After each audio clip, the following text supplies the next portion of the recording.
You don't ever expect to be hauled out of your house, put on a train, and marched into a gas chamber and be choked to death. There is something in all of us that, no matter how terrible it is, that you want to live another day.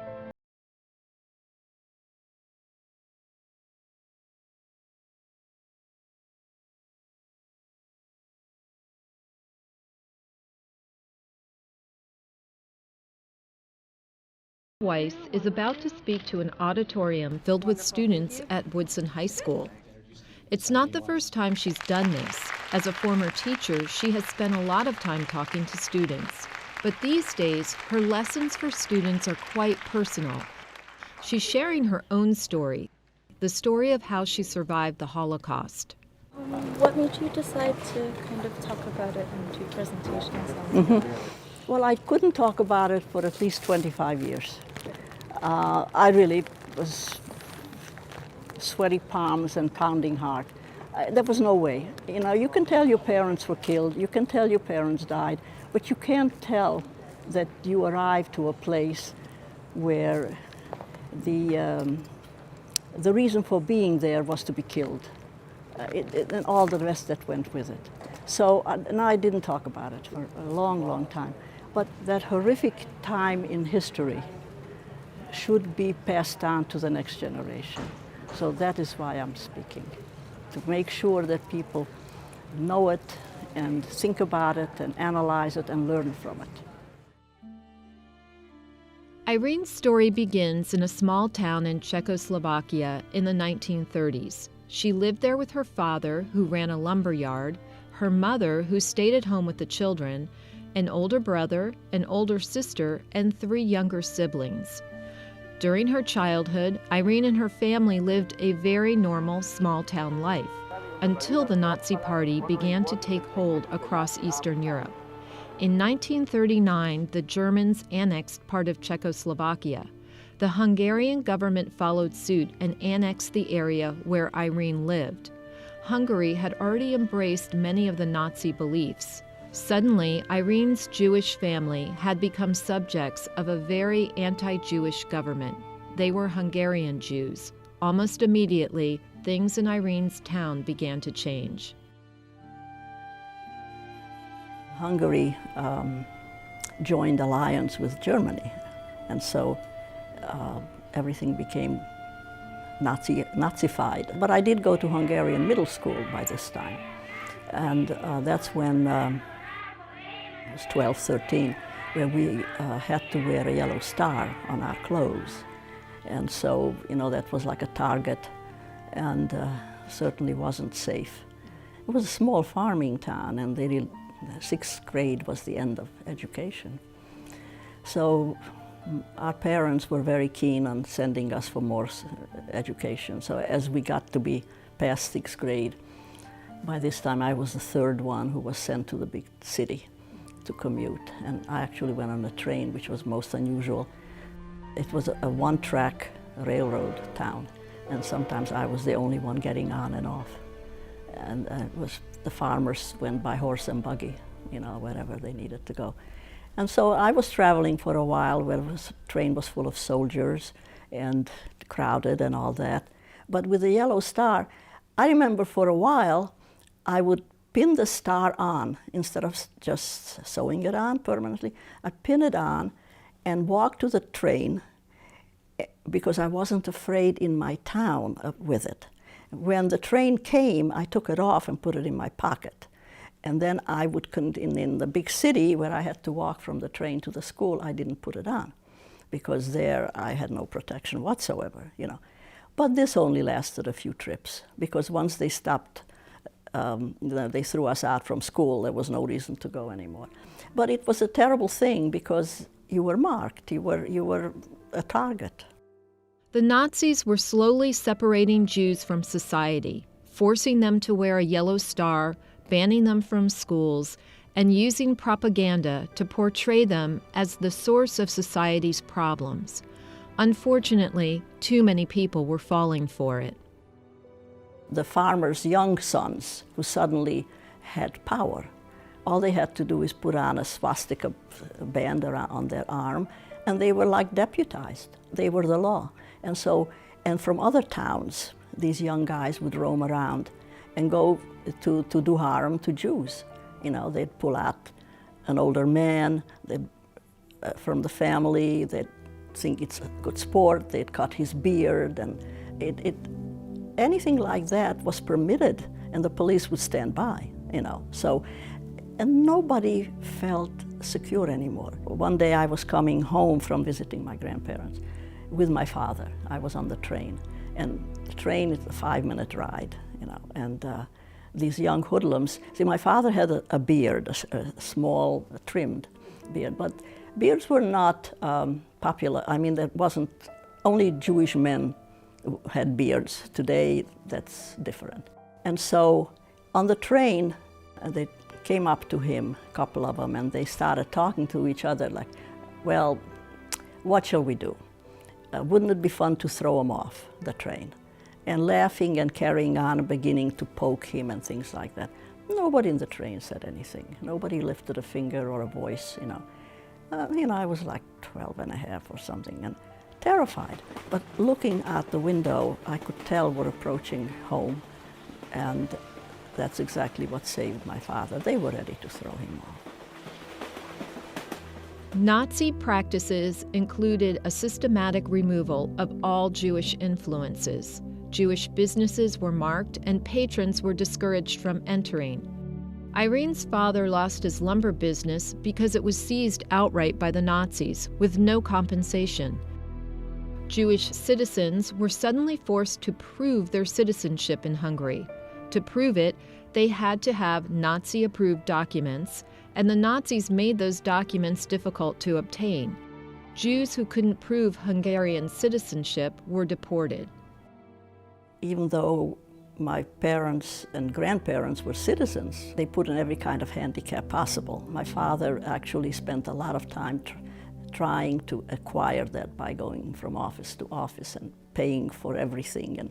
And eventually he got the paper. It was, I remember, they were almost celebrating. He came back with that paper, okay, we're safe. Every step of the way, from the time this happened until we ended up in Auschwitz, we always rationalized for the better, always thinking that, okay, it's getting worse, but we see some light.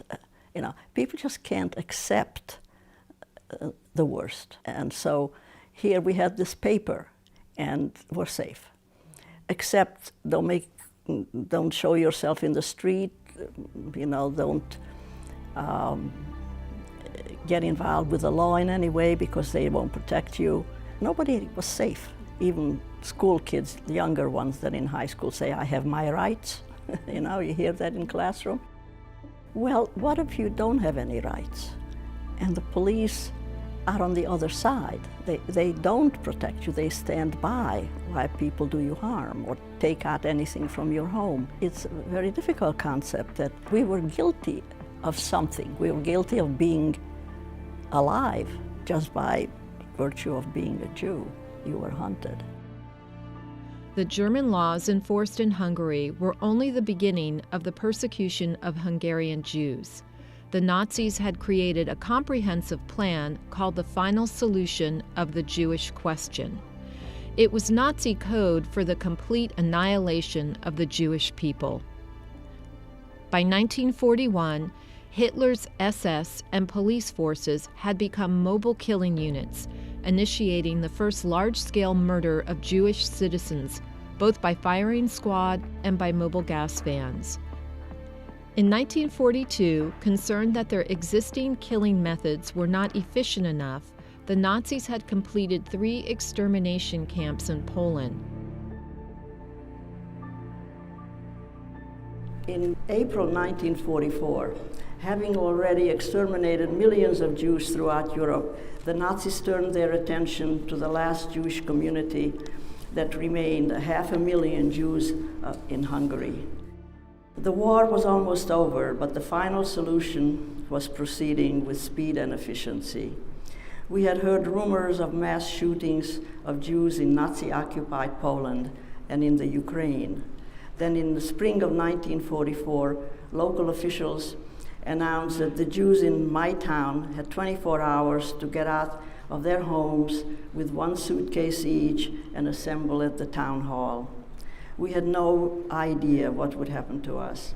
A delegation made up of the mayor, police chief, and my school principal arrived at our house demanding that we hand over money and valuables.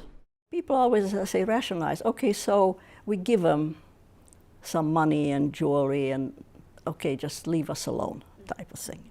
And so I know my father gave them some stuff, but he didn't have, by this time, he never had a lot, you know, he had 6 children to support and we were okay, but, you know, so, but that was after it was announced in the town that the next day all the Jewish families should report at a gathering place in the town. So we already knew that we're leaving, although we didn't know where. Nobody ever said where. So, you know, it was, everything was very scary, and for parents with 6 children, it must have been extremely terrifying if you don't know what will happen to your children and you can't protect them. After complying, we left the house. My father closed the gate behind us so that our dog wouldn't follow us. Along with about 100 other Jewish people in our town, my family was taken to an abandoned brick factory some miles away. There we joined thousands of Jewish families from neighboring towns. We were kept there almost a month in overcrowded conditions. Our food supply from home was quickly gone, and we became dependent on the daily soup ration.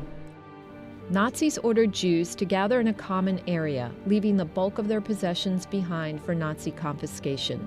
The holding areas became known as ghettos. Most people who were sent to the ghettos had no idea that it was a staging area for transport to extermination camps. Irene was held in the Hungarian ghetto of Munkacs. There she endured many hardships and humiliations. Little did she know that it was the least of what she would experience in the coming year. There were thousands of people there. They were calling it a ghetto, and there was no sanitation, and so they decided that, you know, lice and that sort of thing, they had a legitimate kind of health reason. But the way they put it is they made an announcement and said, all girls under 16 report to have their head shaved or their fathers will be punished. You know, we were not treated like human beings. They could have said it's a sanitary thing, it's to prevent, you know, but I was so terrified, I ran to the place to have my hair cut because my father would be punished. It was always like that, you know, so just cruelty. So my head was shaved. I had long pigtails at the time. And I wasn't so terribly upset about it because I already saw that my parents and my people were just being mistreated so badly. That's the least of it. The hair will grow back. But actually, I had no idea that it would give me the first cut at passing the selection when I got to Auschwitz. In a strange twist of fate, the humiliation of having her head shaved in the ghetto would allow 13-year-old Irene to pass through her first life and death test by the Nazis. Though they did not know it at the time, Irene and her family were about to depart for one of the most lethal places in all of human history, the selection platform at Auschwitz-Birkenau. In the middle of May, a freight train arrived at the tracks alongside the brick factory. My family gathered our belongings and joined the crowd heading for the boxcars. Nobody told us our destination, but we feared it would be Nazi-occupied Poland. My family struggled to keep together. We all managed to get into the same boxcar. For the sake of modesty, men moved to one side and women to the other side of the boxcar. A guard slammed the door shut and bolted it on the outside. Now it was dark in the train. A small slit in the top corner allowed some light to come in. Hours later, the train began to move. The only source of air was that small slit in the corner. There was a bucket for the toilet in the middle of the car. Hours passed, and a night and a day, the bucket filled up. Peering out the slit, my father confirmed everyone's worst fear. The train was crossing into Poland. Our knowledge of what was happening to Jews in other countries partly came from these Jewish families who were sent out deported because they were not citizens. And so some of them here and there would escape and come back, a single person. And they would tell stories about how in Nazi-occupied Poland, there were these people from all the other countries in Europe who were thrown out into the forests, literally there, plus the Polish people who were native, they were all being mowed down by Nazi gunfire. They just line them up and shoot people, and that's what was going on in Nazi-occupied Poland. And these people who came back and told us these stories, we didn't believe it. We did not believe it. We thought they're exaggerating. They had some trauma, they experienced something, but, so that was our knowledge of what's happening in Nazi-occupied countries. Not gas chambers, not crematoriums, not wholesale genocide, none of that.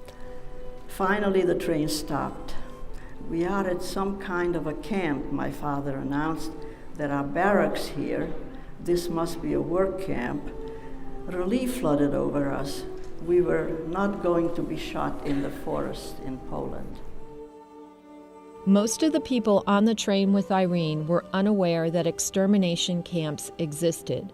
They had no idea that they had just arrived at the most notorious of all Nazi death camps, Auschwitz-Birkenau. When Irene arrived in May of 1944, Auschwitz Nazis were murdering an average of 6,000 Jews a day, most of them within an hour of getting off the train. There was a lot of shouting, leave everything behind, get out, fast. My mother quickly unpacked some clothing and told us to put on more layers. My head had already been shaved in the ghetto, so I was wearing a scarf on my head. I jumped out of the boxcar, down onto the platform. About 2,000 other people emptied onto the platform. My family reached for one another urgently, trying to stay together in the swarm of people, the noise and the confusion. As soon as we were out of the train, all of our possessions were dumped onto the platform and were loaded into trucks. A guard shouted, men to one side, women and children to the other. In an instant, my father and 16-year-old brother were lined up in a huge column of men off to one side. I would never see them again. My mother, sisters, younger brothers, and I were in another large column of women and young children. A chimney was visible in the distance. Flames and smoke billowed from it. The column edged forward. When we reached the front, a dozen or more armed Nazi soldiers blocked our way. One of them held a small stick. The one with a stick motioned my sister, Serena, who was 17, to one side. In the next moment, he motioned my mother and two little brothers to the other side. They disappeared from view. Only my younger sister and I remained. I was holding her hand. The baton came down between us, sending my sister towards where my mother went. The Nazi guard looked at me and hesitated for an instant. Although I was only 13 years old and would have been selected with the children, my kerchief on my head and a big coat that I was wearing confused him. He motioned me in the direction where my older sister went and turned his attention to women and children lined up behind me. I hesitated to leave, trying to see whether my younger sister had caught up with my mother. it was not possible for me to see what happened to her in the crowd. I was devastated to think that she would be alone in this crowd, and so I lingered there for a little while. This photo was taken by Nazi soldiers at the time Irene arrived at Auschwitz. It captures the moment when Irene lingered looking for her sister. Children didn't normally wear scarves on their heads, but Irene was covering her shaved head with a scarf and wearing the extra layers her mother gave her. It made her look much older and had likely just saved her life. 13-year-olds like Irene were generally seen as too young for labor and were immediately sent to the unfit line. Men, women, and children in the unfit lines were marched immediately to the gas chambers to die. Serena and I were herded into a bathhouse where we were shaved, disinfected, and handed prison clothes. We were moved to a barrack with about 200 other women. We still didn't know where we were. We asked the other prisoners, when are we going to see our families? A woman pointed to a chimney and said, "Do you see the smoke? There is your family." In the following days, we were sent to work at a storage and processing area near crematorium number 4, where we sorted through mountains of clothes that came out of the trains and also out of the crematoriums and gas chambers. There were mountains of eyeglasses, toothbrushes, baby carriages, suitcases, household goods, every kind of item that people thought to bring with them. Because we worked and lived next to the crematorium and gas chamber, we soon had a first-hand knowledge of what had happened to our families. Day and night, columns of women and children and elderly passed by our barrack. We watched them enter the gate that led to the gas chambers. Sometimes they called out questions to us. By that point, nothing could save them. The sounds were magnified when we worked at night. First, I would hear the hissing of the steam engine arriving at the platform and the whistle of the train. And within a half hour, hundreds of women, children, and elderly would pass by our barrack and disappear into the entrance of the gas chambers. Those arriving at night saw the smoke and flames belching from the chimneys and even burning bodies in open pits. It looked to them that they were being herded into open flames. They prayed and cried and screamed, and I would plug my ears with my fingers. Day and night, the transports kept coming. The 5 gas chambers and crematoriums operated day and night, killing as many as 10,000 people a day. Auschwitz was designed for one primary purpose: genocide.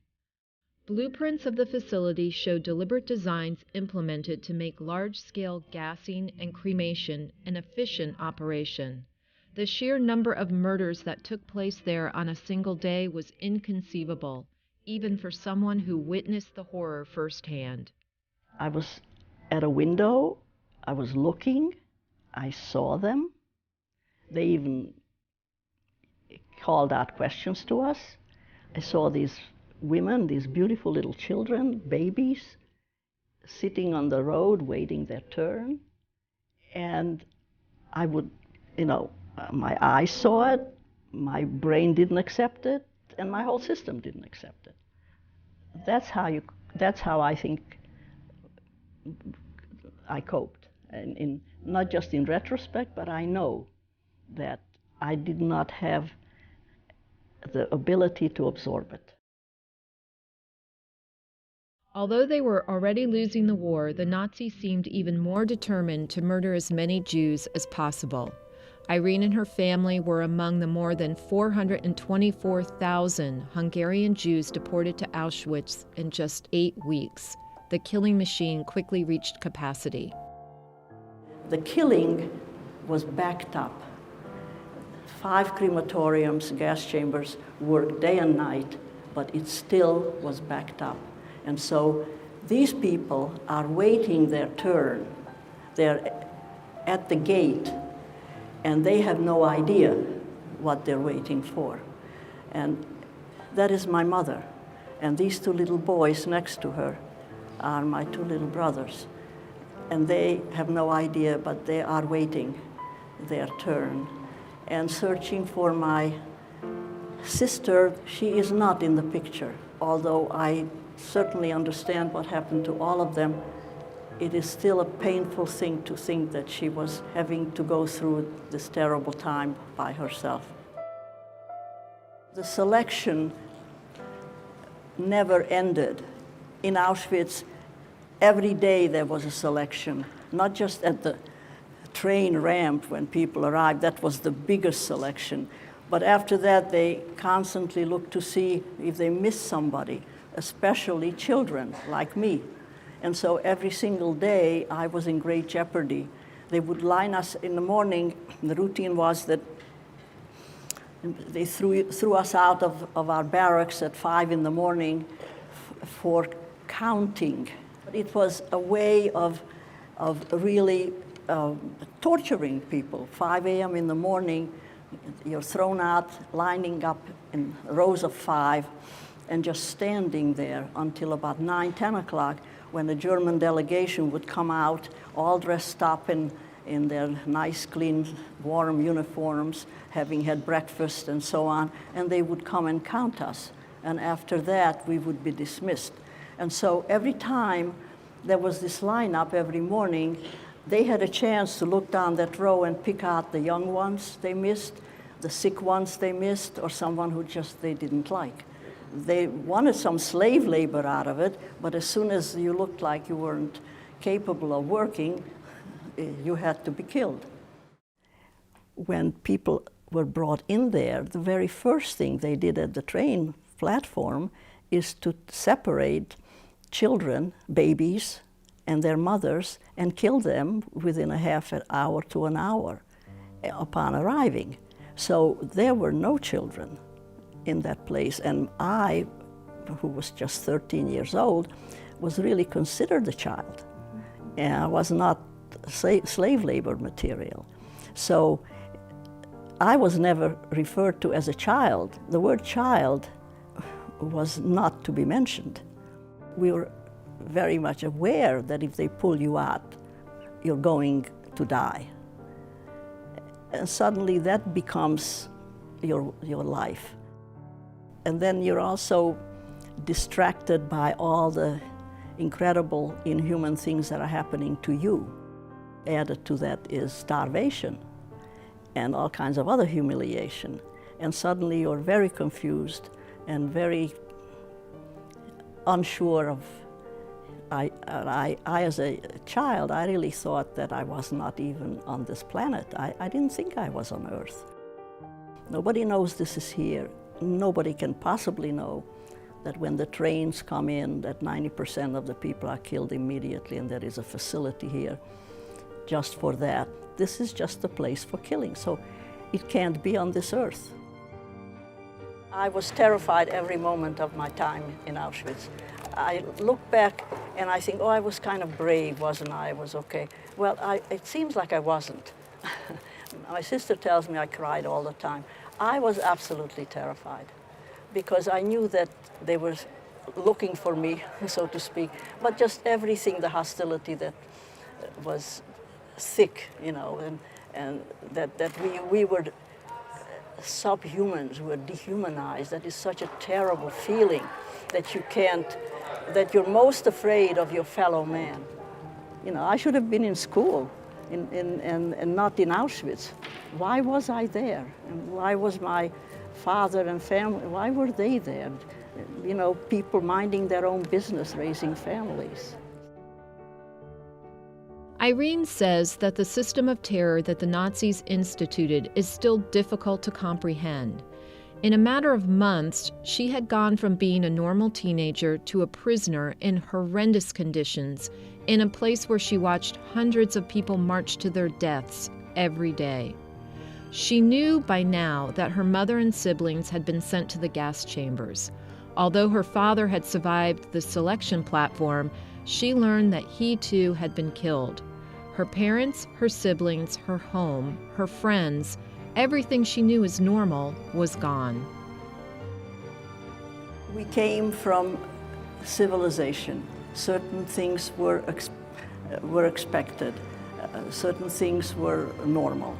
And suddenly to be taken into a place where nothing was familiar and hostility was enormous. We were looked upon as subhumans. They were the superior Aryan race. Races like the Slavic peoples, the Russians, the Poles, they would be designated as slave laborers to help the super race. And then there was the subhumans who had to be eliminated. The Nazi soldiers guarding us looked at us as subhumans. You could not look them in the eye. You know, when other human beings treat you as subhumans, it is a most terrifying feeling because you have no one to turn to. This is your support group. This is what you know, and suddenly you're not one of them. It's very, very difficult to ever bring back that trust because you could see how people can turn on you in a very vicious way. Very scary, truly, truly scary, because you have no place to turn, no one who identifies you as a fellow human being. I have a hard time expressing what it feels like to be dehumanized, but the feeling is primarily terror, real terror. These Nazi soldiers did not identify with us on a human level, so that if our babies are torn from their mothers, that doesn't affect them because we're not the same kind of human beings. And they have the guns and they have the power. So it's just sheer terror, where another human being doesn't have any kind of empathy for you. All around her, Irene witnessed the humiliation and degradation of her fellow Jews. She had her sister Serena to turn to, but both of them were teenagers when they were in Auschwitz, and most of their family was gone. Auschwitz was a massive complex that held thousands of prisoners across several subsites. Author and Holocaust survivor Elie Wiesel and author and Holocaust victim Anne Frank were in the Auschwitz complex at the time Irene was there. But more importantly, and miraculously for Irene, 2 other people were there that had survived the selection process, her mother's sisters.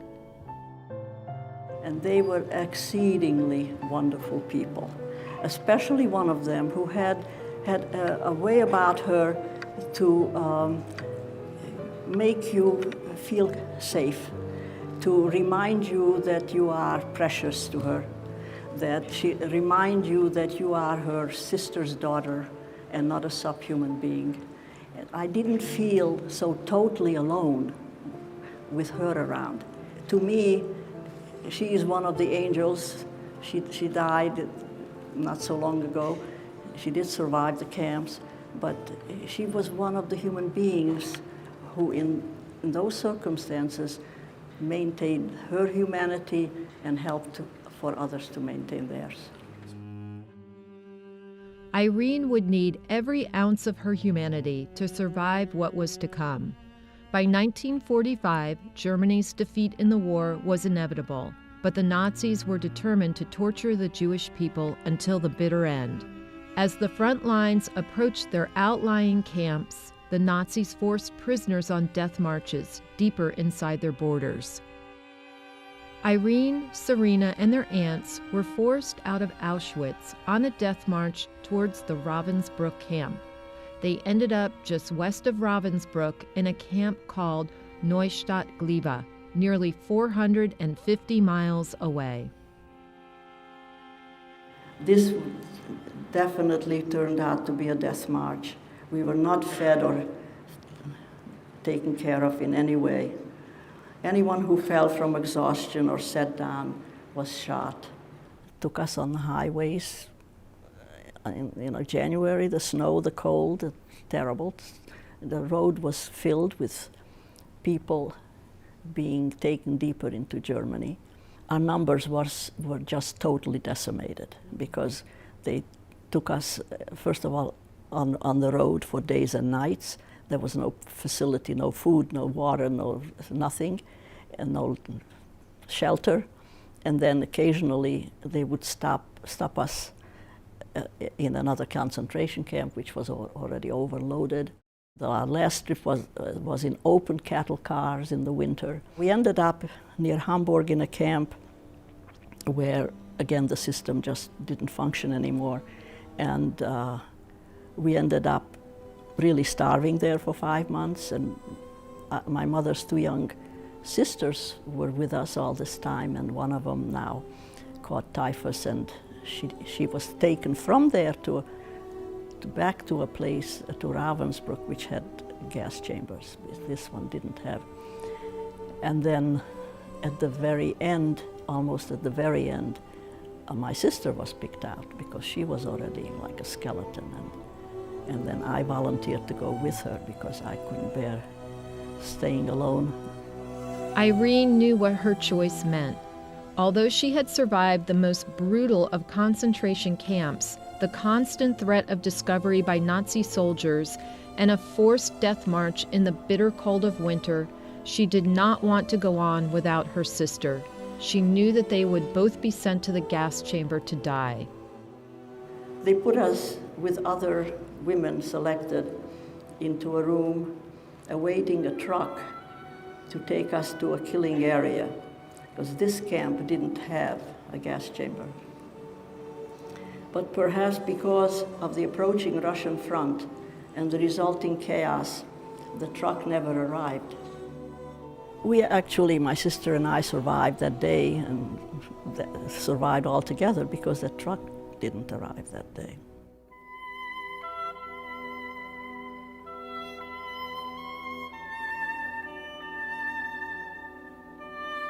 How was your liberation process, and how did you eventually get home and survive those days? When the Russian army finally caught up with where we were near Hamburg, that particular unit, they came into the camp. First we saw the guard tower empty, and we realized something happened. The guards were gone, and we waited to see if that was for real. And then a couple of days later, some Russian soldiers arrived, and they took a look at us, and they left, and we never saw them again. And so we were left there without any medical help, any transportation, any food. We were left in very desperate conditions. Some of the women drifted out into the nearest town and found their abandoned homes because the German civilian population fled when the Russian army approached. And so there were a lot of empty homes, and some of us would just leave the camp and get into an empty house and just wait a few days, rest up.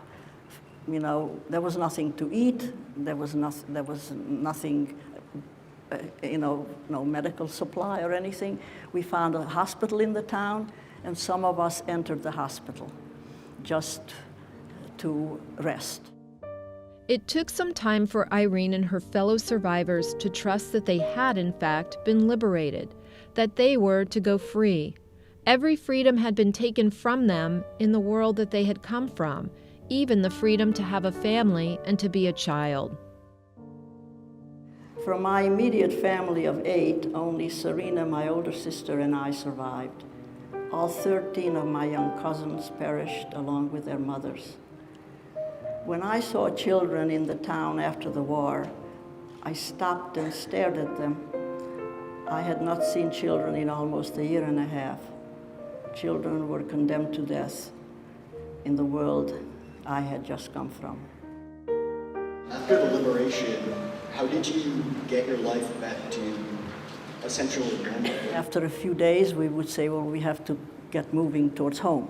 And we would actually walk on the highway and hitchhike and things like that. And it took us months to get to where we finally ended up in Prague, Czechoslovakia. We were not going to go back to our homes because we never wanted to go back to the place where people hated us and threw us out.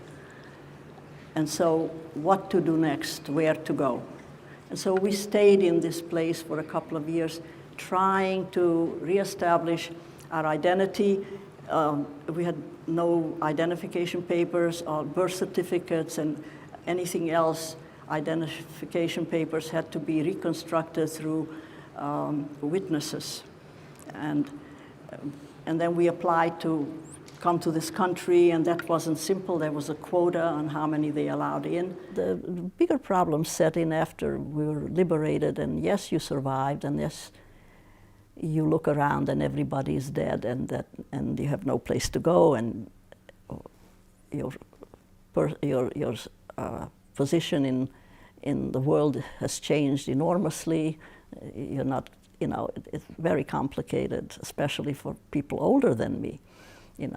How to pick up the pieces and where to begin, and you leave your continent. Everybody wanted to leave Europe, and the problems are not over, and you suddenly have new problems. You can't even deal with the old traumas because now you have new languages, new jobs, you have no money, you have no status. Whoever you were before, you're an immigrant, you don't, all kinds of difficulties. I arrived in Brooklyn, New York.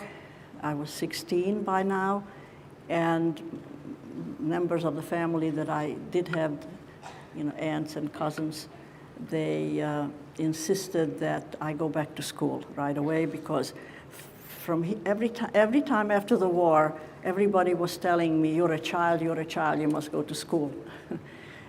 In Auschwitz, mentioning that I was a child would have been the end of me, but suddenly I was a child. But at 16 and all that I went through, I didn't feel much like a child at all. And yet they put me into a huge high school in Brooklyn, New York. 5,000 students of people like you and others who, there was a war, they knew there was a war, but they certainly had their normal routine. And I didn't speak English, and I just wandered around the halls. I was in and out of classrooms. Nobody cared. Nobody knew if I was there. I was knocking around, and somehow I got a grip of myself, and somehow I graduated high school. But it was very difficult because I was not normal. I had experiences they had absolutely no idea about. I had a tattoo on my arm, which people didn't understand. In those days, tattoos were not common at all. And I would be asked by my classmates, what did you do to yourself? Is that your phone number? What is that thing? And I would break out in a sweat at the very idea that I had to answer that. For Irene, explaining to her new American classmates what she had just been through would have been both traumatic and nearly impossible.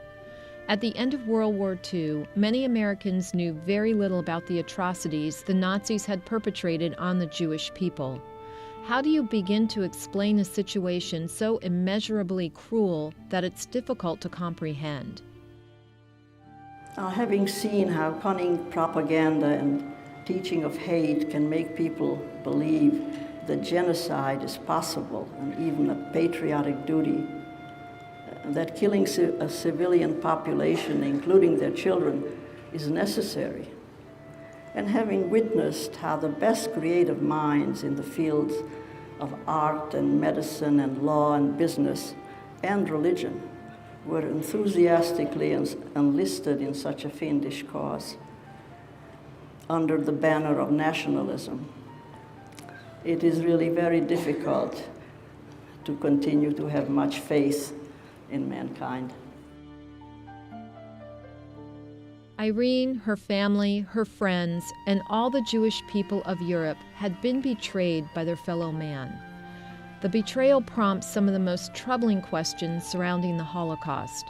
How did good people allow this to go on? Why didn't more people help? It was very dangerous for people to show any kind of help or consideration to Jews. It was extremely dangerous because anyone who can point out another person that he helped a Jew or he hid a Jew or he gave him a meal or something was immediately interrogated and threatened. And their own families were in danger. There is no doubt about that. So the system of terror is such that everybody's terrorized, the victim and the victimizer. If they don't toe the line, they become the victims. So I understand that.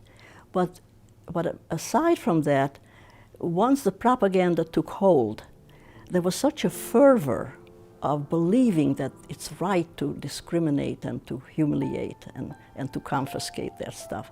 There was such a fervor about it that it became patriotism of its own.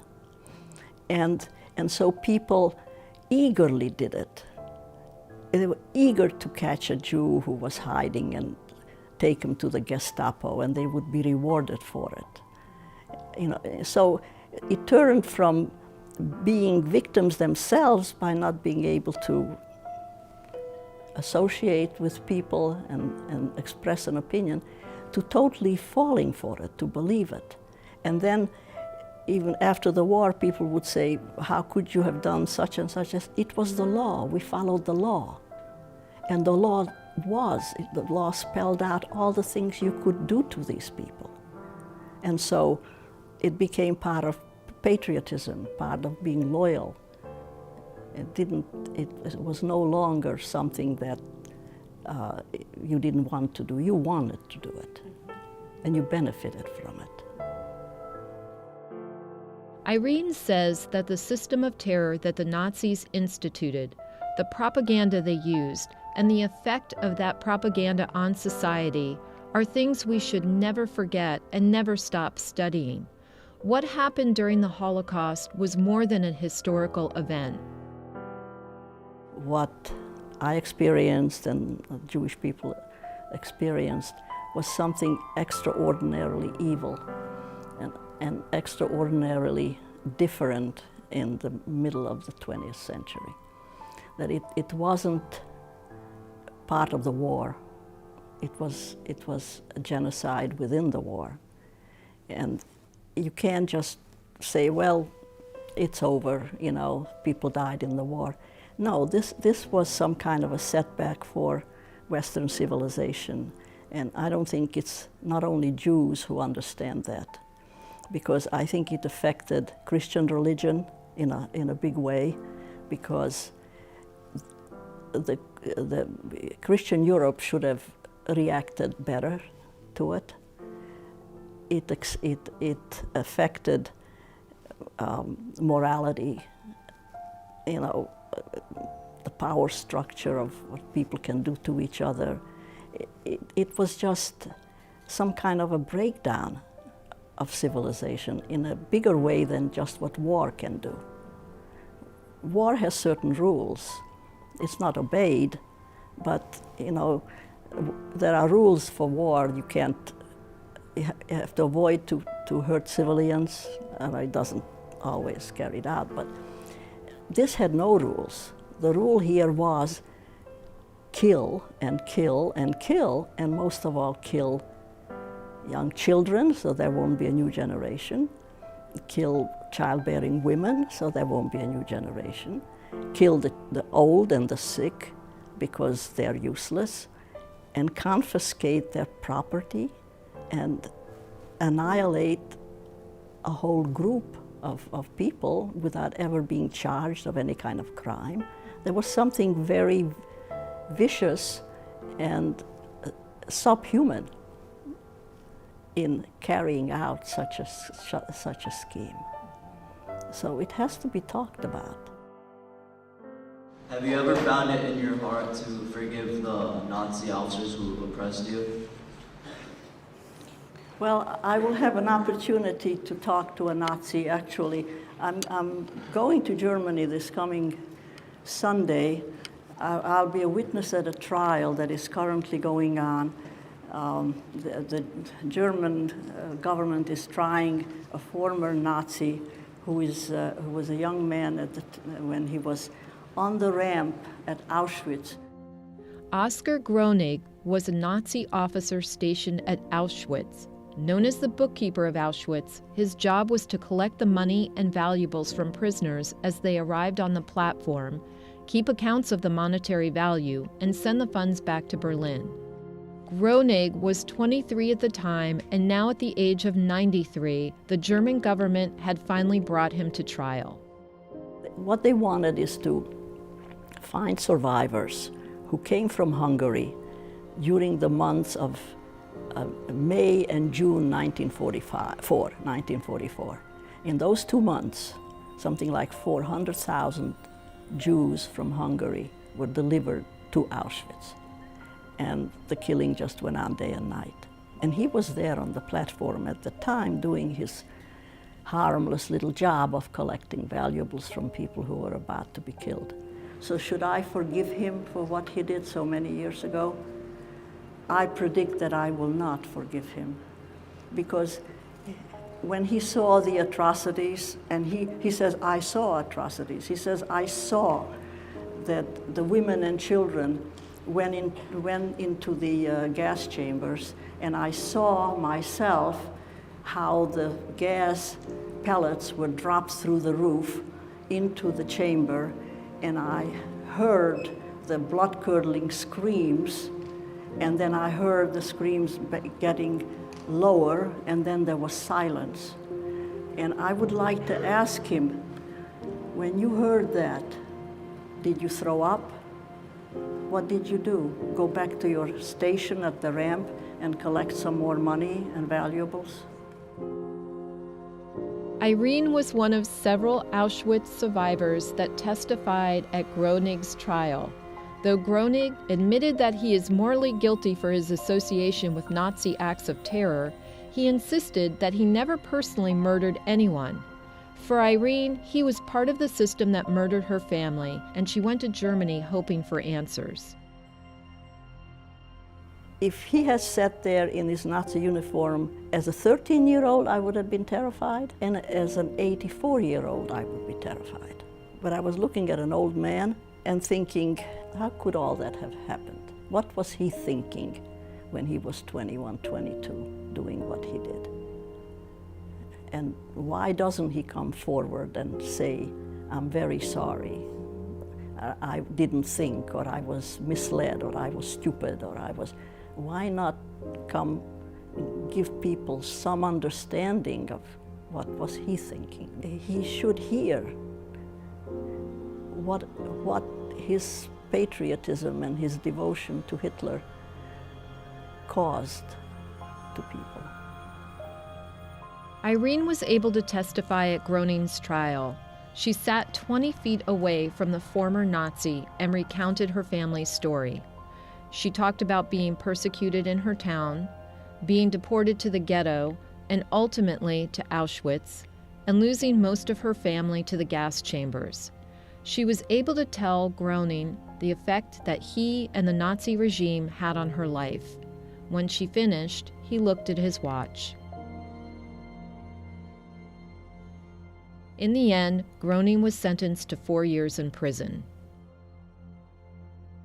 Today, Irene shares her story with students, not just as a history lesson, but as a vehicle for understanding the concept of humanity. The Holocaust is what can result when we cross the boundaries of basic civility, when we are careless with how we treat each other. It's really interesting to see the follow-up of how students and people treat each other is really at the core. That a human being, we all have the same kind of feelings, whether it comes to family or loss or or pain or whatever. And if you can empathize and recognize that we all feel the same kind of pain and the same concerns, then you won't be so cruel. It's hard to do that with children because they want to belong. They want to be like everybody else, and they'll inflict pain on other students just that they should belong to the right group. But it sort of starts there, this idea of not accepting others. You don't have to be friends with everybody, but you can't go out of your way to humiliate them and isolate them. So we're going to be the last generation that has the chance to talk to Holocaust survivors. So when we teach our children about the Holocaust, what do you think is the most important thing we teach them? It's an excellent question. What worries me most is how easily young people and adults can be convinced to follow an ideology or a charismatic leader. How do we get young people to think and analyze what they hear? And today is just as important as it ever was. We're all bombarded by all kinds of ideologies. What is the truth? Very difficult to find out the truth. And you young people are in a position to try to sort it out by thinking, learning how to analyze what you hear. These people will be voting someday, and that's an even bigger job, because they have to be willing to educate themselves in a big way to vote in the right way. It doesn't matter that they have to vote one party or the other party. They should just be informed why they're doing it. We just wanted to say thank you for coming out here today and talking to us. It really means a lot. Yeah. You're very welcome, and keep my advice of getting well informed and thinking and analyzing. Yeah, absolutely. So you don't fall for any crazy stuff. Absolutely. Thank you. Okay. Bye. With smiles and handshakes, Irene finished her presentation to Woodson High School students.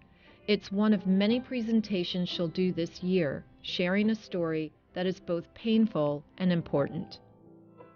All the people who have gone through this are different than they would have been, profoundly different. And I think I am profoundly different as a person than I would have been had I gone through normal schooling and family and all the rest. You're touched by something that's difficult to overcome, like what we talked about before, like your trust in human beings. And there is a lot of disappointment in that, and even a lot of pain. The pain never goes away, the loss. Now, of course, I've had a great joy from my family. That is the best that one can do, is to have children and grandchildren, and had a very fine husband for 63 years.